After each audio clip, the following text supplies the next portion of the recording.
we have an identity. We know where we want to be. We know how we want to attack.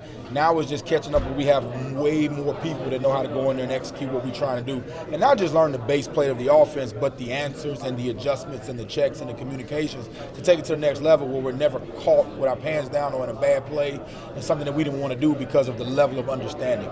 So I really want to push that level of understanding for the answers and the concepts and the kind of the one-offs that happen throughout the game. When Mike was talking earlier, he started talking about some of the skill players and kept going down the line of different types of guys and seemed happy about all the different weapons he has. But is there a balancing act? Like, you guys have so many newcomers, returners at different spots, different skill sets. Like, how do you figure out what you do best when you have so many pieces to kind of net? That has happened because of the development of the younger guys that we brought in that are now becoming those older guys. Because I know he talked about Darion. I know he talked about, probably Darion, Deuce, Tron. Yeah, Tron. I'm trying to go through my head of all them guys that have been around. LT. Like, all those guys have been here for a while. Marquise and Douglas. Like, those guys have come in and make to the mix. That would create the competition. You know, we like to talk about the new guys coming in, but what created the competition was those guys can stand in the program, getting better, and now they've been pushed to the forefront and they become the vets. What did you saw yesterday? Tour duty, Julian Armella participating. What are you expecting out of him this camp? Yeah, Julian, man, he's been fighting through. He had an ankle deal that got corrected. Now he's feeling really close to 100%. So what I was proud was he didn't. Whenever he felt good, he wanted to jump in there and go compete. And that's the attitude of what you want to develop. Because he pretty much said, "Hey, I'm gonna sit this out and heal up," and nobody would have batted an eye. But he still jumped out there and wanted to jump in the drill. So I'm excited to see. Now we got to protect him from himself a little bit, but I'm excited to see what he wants. His mentality is there. I got to see the work they put in. Going back to some of the guys who have developed when they were from being younger to now they're about to be in bigger roles, isn't that kind of what you want as a program for that steady development and competition? That's the way it should be. You know, that's the way it should be. Now you got like Maurice. I always bring up Maurice Smith because every year I bring in somebody to challenge him, and he don't bat an eye. He just keeps going. And he just hit some PRs in the weight room, and his weight is up. So I'm excited to see him. There's Washington played all 5 positions last year. You know, things like that. He talked about Tate, and we've named all those guys, but that's what created the depth. Now they might not you won't let them get too comfortable with just saying, all right, now I've been here for a long time, so I'm gonna be good. So you bring in some guys to challenge. Now that ups that up just another percentage, which you can get more out of them. So it's gonna be fun watching compete. Is there something that like those guys like Darius, Maurice, they've had their struggles too to get to this point now? Is there something valuable to having to go through bads to enjoy where you're at now? Well, yeah, but it just speaks to more of, hey, I wasn't strong enough. Hey, I didn't understand the one-offs of the off. I didn't know if that guy crossed face with how I was supposed to react. I might have got thrown out there too early. I had shoulder surgery when I first got it. All those things are life lessons, and also, you don't want to get that feeling no more. What happens on that field when you didn't take care of business and didn't pour into everything you had, and you have that regret. So erasing those regrets help prepare preparation in the offseason. Who are some of the young offensive linemen I want to mindful of this spring? Oh, yeah. Jalen Early, Julian Armella, Quayshawn Sapp, Dalton Richardson, them 4 guys are really pushing to kind of break some noise in there, and really got a chance to kind of jump and try to break into that starting 5. So it'll be interesting to see with the older guys and the younger guy mix, how that kind of, how that shakes out. But those guys are doing a good job. And another guy is Kanaya Charlton, looking good. I watched him move the other day. I mean, it's going to be interesting to see who goes from just not a guy that's just learning what to do to learning the totality of what we're trying to do on offense to understand the flashes and the reactions. Alex, just to follow up. I asked the question earlier to Mike. You want to build a rotation. You want to get your guys developed in the spring. But at the same time, there's a balancing act that you want to be. To have a rotation, you can't have guys jumping out into the portal because they're too far down the depth chart in their mind. How do you encourage or communicate with your players that we want to build a rotation, you're part of it, this is what we need out of you in the spring? Honesty. That's one thing we talk about is if I tell a player what he needs to do to be able to play and he does it, I better make sure I got a plan for him to play. I'm going to be held accountable to what I said. But also, you put the onus on both of us. If you do these things, I'll make sure you're good. If not, then we know what the issue is, and it lies on March 3rd and not in September. So just those honest conversations. And whether we like it or not, the portal is real. I mean, you can't prepare to prevent the portal. It is here, and it's going to be a part of it, but honesty is the best policy. It could be your friend. could be either way, you know. But it's a part of college football now, so we don't go into necessarily say what do we have to do to appease. It's just more be honest up front and let them know what it is, so they know exactly the conversation, so there's never no blow up or no misunderstanding. Alex, you feel confident? I asked Mike about talking about expectations. There's going to be a lot of focus on this program going into the fall based on what you guys did last year. How do you kind of? It's a different feeling for this program, I guess, it's had in the last 4 or 5 years. How do you kind of manage that and keep the players to not maybe look too far ahead, I guess, is what we're trying to do. Yeah, we've been there and done that. I mean, you know, like for players in the inside of the program, it's a little bit different from the outside because they just concentrate on the daily growth. You know, we do a good job of stressing that and making sure we're just doing our own self-improvement each day. But no, man, that's why I came to Florida State.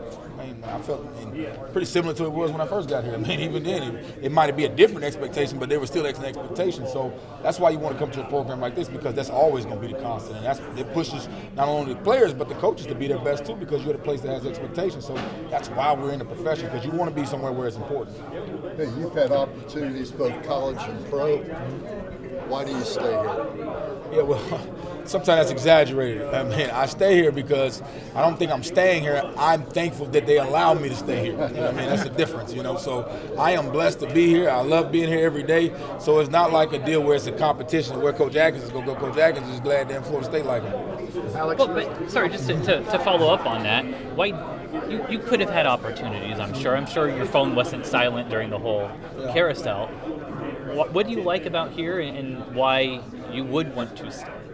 Well, a lot of that got to do with my wife. She loves Tallahassee. Okay. You know, my wife loves Tallahassee. She works here in town. Yeah, like, so, you know, she's the real boss. So if they calling me, they calling the wrong person. That's bad recruiting on them. And number two is, like, I'm at Florida State. Like, I don't know why that's kind of overlooked. I mean, one of the premier college football programs in the country has made a lot of noise. You know what I mean? So it's hard to compete with this program when it's rolling. Alex, there's a lot along those lines. This seemed to be a very busy offseason where a lot of college assistants were leaving to go to the NFL. Maybe guys who hadn't been in the NFL before, they wanted to. Absolutely. What is it? Some of that could be was opportunity. Some of that was the challenges with NIL and transfer portal, the new world. Is that? Do you think that's a trend that can continue to happen? Well, I also see some NFL coaches coming to the college game. So I think everybody has their own way or issue or goals of what they want to achieve and things like that. So I think every case is different, and I can't kind of speak to those deals. But you know, NFL is the highest level of our profession. You know, so some guys want to do that because they've never done it, and it could be the recruiting. But I've seen a lot of NFL guys transition to college because they feel like that game is a little bit too more got their issues and things like that. So it's just where you want to be, where you comfortable. I enjoy developing and mentoring young men. I have a passion for it. I love it. I love pressing them. I love their faces. I love bringing them to my house and come over to eat, man. So I enjoy college football. Do you have aspirations of being a head football coach? Yeah, I mean, I guess you're supposed to say you do. Like, yeah, I want to be a head football coach, but I want to be where I'm supposed to be to lead the right young men, because a lot of coaches jump into that deal and you know, and it might not have been the right deal, but they had a selfish ego ambition. So I want to make sure I'm making the decisions that my path is supposed to be on, so I won't mess up what the purpose is. Just offensively, so much of your guys' success last year seemed to be keeping defenses off balance, whether you're going to run a pass, perimeter pass, downfield pass. What is Kyle Morlock, Shaheem Bell? How is that going to change the way you guys can attack? You talk to most defenses, 12 personnel is a hard personnel to defend. 13 personnel is even harder. Now you're jumping it back into 11. Personnel changing does stress and challenge defense, and also being able to not only block at the point of attack, but also stretch the field vertically. So it's fun to be able to have like packages where we can get in and we can pretty much keep the same, whether we're in 12, 11, 21, or 13, we can still run our base offense like we would with guys that can stretch the field with the speed, but also come in those heavy sets. So it's going to be fun. We got to make sure we put them in great positions, though. That's our job. But their skill sets, I mean, it's different. I mean, Morlock and Shaheem are different, right? Yes, they are. Yes, they are. So that's what I'm saying. Like but the good thing about it is they both bring a physical mindset to it. So even though they bring different skill sets and things like that, they still have the physical mindset to be able to line up in those heavy sets in the run game, but also stretch the field vertical. And I think we'll be surprised how good they can run too, both of them. I mean, you talked about being honest with guys when it comes to plans for them and developing them, playing time. Absolutely. And you know, be honest, and there won't be blow-ups. I mean, it's one thing for a kid to be 20 years old, like I'm fine with a coach, but then to see their name on a depth chart and be second or third, you know. I get it. How are you confident that guys will be able to manage and navigate through that? Because it won't surprise them because they knew that the first day. I don't put up like a mystery depth chart when it's time to go make decisions. They know before that depth chart come in because we're handling those conversations on the forehand of what needs to be done.